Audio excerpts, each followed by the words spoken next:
வணக்கம். சென்னை உயர்நீதிமன்றத்தில் எடப்பாடி பழனிசாமி ஓபிஎஸ் அதிமுகவோட கொடி சின்னம் எதையுமே பயன்படுத்தக்கூடாது, நாங்கள் பொதுக்குழு கூட்டி ஓபிஎஸை நிரந்தரமாக நீக்கிட்டோம், அவர் அதிமுக கட்சி கொடி சின்னத்தை பயன்படுத்தி ஒருங்கிணைப்பாளர் அப்படின்னு சொல்லி லெட்டர் பேட் பயன்படுத்துகிறாரு, இதனால எங்களுக்குள்ள குழப்பம் வருது அப்படிங்கிற மாதிரி சொல்லியிருந்தார். நீதிபதி சதீஷ்குமாரும் என்ன செஞ்சார்னா இடைக்கால தடை வச்சிருந்தார். இந்த இடைக்கால தடை விதிக்கப்பட்ட நாட்கள் வரைக்கும் அவர் எதுவுமே பண்ண முடியல, கொடி சின்னம் எதையுமே கட்ட முடியல. அந்த இடைக்கால காலமும் முடிஞ்சு போச்சு. அதன் பிறகும் இந்த வழக்கு விசாரணைக்கு வந்தது. இருதரப்பு வாதங்களையும் கேட்டுட்டு தீர்ப்பு தேதி தள்ளி வச்சுட்டு நேற்று தீர்ப்பு சொல்லியிருந்தார். நீதிபதி சதீஷ்குமார் என்ன சொன்னார் அப்படின்னு பார்த்தீங்கன்னா, அவர் பதிவு செய்யப்பட்ட ஒரு அரசியல் கட்சி கொடி சின்னம் எதையுமே மற்ற கட்சியை சேர்ந்தவங்க பயன்படுத்தக்கூடாது. இது சரியான பாயிண்ட் தான். ஓபிஎஸ் மற்ற கட்சியே கிடையாது, அவர் அதிமுக ஒருங்கிணைப்பாளர் அப்படின்னு சொல்கிறாங்க. அவர் முறைப்படி தேர்ந்தெடுக்கப்பட்டார். 26வது வருஷம் டிசம்பர் 28ஆம் தேதி வரைக்கும் அவர் கட்சியோட ஒருங்கிணைப்பாளர் அப்படின்னு சொல்லிட்டு எந்த நிபந்தனைகளும் இல்லாமல் தேர்தல் ஆணையம் அதை அங்கீகரிச்சிருக்கு. ஆனால் எடப்பாடி பழனிசாமி பொதுக்குழு கூட்டி அவரை பொதுச் செயலாளர் ஆக்கின பிறகு நீதிமன்றங்கள் அவரை ஏற்றுக்கிட்டாலும் நிபந்தனைகளின் அடிப்படையில் மூல வழக்கோட தீர்ப்பு வர்ற வரைக்கும் அவர் நிபந்தனைகளின் அடிப்படையில் அவர் பொதுச் செயலாளர் செயல்படலாம் அப்படின்னு தான் சொல்லியிருக்கிறாங்க. ஆனால் அதை ஏற்றுக்கலை. அதுதான் ஒரு மிகப்பெரிய விஷயம். அதிமுகவில் ஒருங்கிணைப்பாளராக ஓபிஎஸும் தொடர்றாரு, இந்த சைடு பொதுச் செயலாளராக எடப்பாடி பழனிசாமி தொடர்றாரு அப்படின்னு சொல்கிறாங்க. பொதுச் செயலாளர் தொடர்றதுக்கு அதிமுகவில் சட்ட விதிகள் வேறு மாதிரி இருக்குது. ஒரு தொண்டன் தான் ஓட்டு போட்டு பொதுச் செயலாளர் தேர்வு பண்ணணும் அப்படிங்கிற மாதிரி சொல்லியிருக்காங்க. பொதுக்குழுக்கு அதிகாரம்லாம் கிடையாது. பொதுக்குழு மூலமாக தேர்ந்தெடுக்கப்படுறது, அதே போல் பொதுச் செயலாளர் தேர்வு எல்லாமே செல்லாது அப்படின்னு சொல்லி ஓபிஎஸ் நீதிமன்றமாக ஏறினாலும் நீதிமன்றங்கள் அவர் வாதங்களை எல்லாம் ஏற்றுக்கலை. அதிகப்படியான மெஜாரிட்டி எங்கே இருக்காங்களோ அவங்களுக்கு தான் நாங்கள் கொடுப்போம், கட்சியை கொடுப்போம் அப்படின்னு நீதிமன்றம் ஒரேடியாக மறுத்துட்டாங்க. இதனால் ஓபிஎஸ்க்கு பின்னடைவு ஏற்பட்டுக்கிட்டே இருந்தது. இதை தான் அவர் சொல்லிகிட்டு இருக்காங்க. அதிமுக கட்சி விதிகளின்படி எந்த கட்சி கொடியை ஓபிஎஸ் எடப்பாடி பழனிசாமி பயன்படுத்தக்கூடாது அப்படின்னு சொல்கிறாரு. ஓபிஎஸ் தரப்பு வழக்கறிஞர்கள் கொஞ்சம் மூளையெல்லாம் கசக்கி வேலை செஞ்சுருக்காங்க. அந்த கசக்கு நாங்கள்ல அதில் தான் பார்த்திங்கன்னா தப்பாக போச்சு. அதிமுகவோட கட்சி கொடி எத்தனை கொடி வேணாலும் இருந்துக்கலாம், ஆரம்ப காலகட்டத்தில் எப்படி வேணாலும் இருந்துக்கலாம். இப்போ பயன்படுத்துகிற கொடி இந்த கொடி தான். இந்த மாதிரியெல்லாம் வழக்கறிஞர்கள் வச்சு ஓபிஎஸ் எப்படி கட்சியெல்லாம் ஜெயிச்சு மீட்க முடியும் அப்படின்னு தெரியல. இப்போ அது இல்லாமல் எடப்பாடி பழனிசாமி என்ன சொல்கிறாரு, ஓபிஎஸ் இல்லை மீதி நிறைய பேர்த்த கட்சியில் எல்லாத்தையுமே நீக்கிட்டோம், நீக்கினதுக்கு நீதிமன்றங்களில் போய் அவர் நியாயம் கேட்டார், பொதுக்குழு செல்லாது அப்படின்னு சொன்னார், தீர்மானங்கள் செல்லாது அப்படின்னு போட்டார்.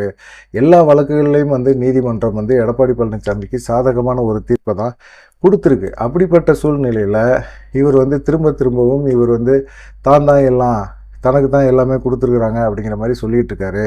அப்படிங்கிற மாதிரி சொல்லி ஓபிஎஸ் இந்த கட்சி கொடி சின்னத்தை பயன்படுத்துறதுக்கு தடை வாங்கிட்டார், நிரந்தர தடை வாங்கிட்டார். அதனால் பிரதான ஒரு வழக்கு இருக்கே, அந்த வழக்கு முடிகிற வரைக்கும் எடப்பாடி பழனிசாமி கையில் தான் கட்சி இருக்கும், அவர் தான் பொதுச் செயலாளர் அப்படிங்கிற மாதிரி நீதிபதி சொல்லிட்டார்.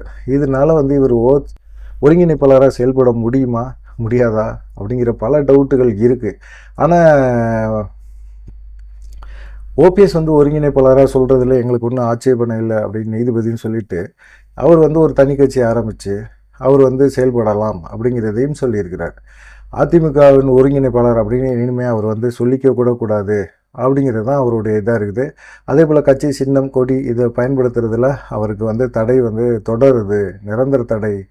அதிமுக தொண்டர்கள் மத்தியில் இவர் குழப்பத்தை ஏற்படுத்துகிறார் அப்படிங்கிற மாதிரியெல்லாம் உத்தரவு போட்டிருக்கிறார். அதான் ஓபிஎஸ்க்கு இப்போ நிரந்தர தடையை வீச்சு விட்டாங்க. ஓபிஎஸ் என்ன பண்ணுறது அப்படிங்கிற மாதிரி இருக்கிறாரு. இதெல்லாம் நமக்கு பிரச்சனை கிடையாதுங்க, சின்னம் தொடர்பான பிரச்சனை கிடையாது. இது சின்னத்திலே வரல, அது சின்னம்லாம் தேர்தல் ஆணையம் பார்த்துக்கணும், பெங்களூர் புகழேந்தி சொல்லிட்டு இருக்காரு. நீதிபதிகள் அவருடைய வழக்கறிஞர்கள்லாம் நேற்று பேசும்போது இத்தனாம் தேதி இது நடந்துச்சு, இத்தனாம் தேதி இது நடந்துச்சு, அதனால் நமக்கு இந்த நீதிபதி சொல்கிறது ஒரு பெரிய விஷயமே கிடையாது, தேர்தல் ஆணையம் முடிவு எடுக்கணும், சின்னம் தொடர்பாக யாருக்கு சின்னம் கொடுக்கணும்னு முடிவு அவங்க தான் பண்ணுவாங்க, அவங்கள்ட்ட தான் அதிமுக சட்டத்திட்ட விதிகள்லாம் இருக்குது, அந்த பைலா பிளான் இருந்தால் அவங்க தான் பார்த்து அவங்க தான் ஏற்பாடு பண்ணுவாங்க அப்படிங்கிற மாதிரி அவங்க ஓபிஎஸ் வழக்கறிஞர்கள் நேற்று செய்தியாளர்கள் சந்திப்பில் சொல்லிகிட்டு இருக்காங்க.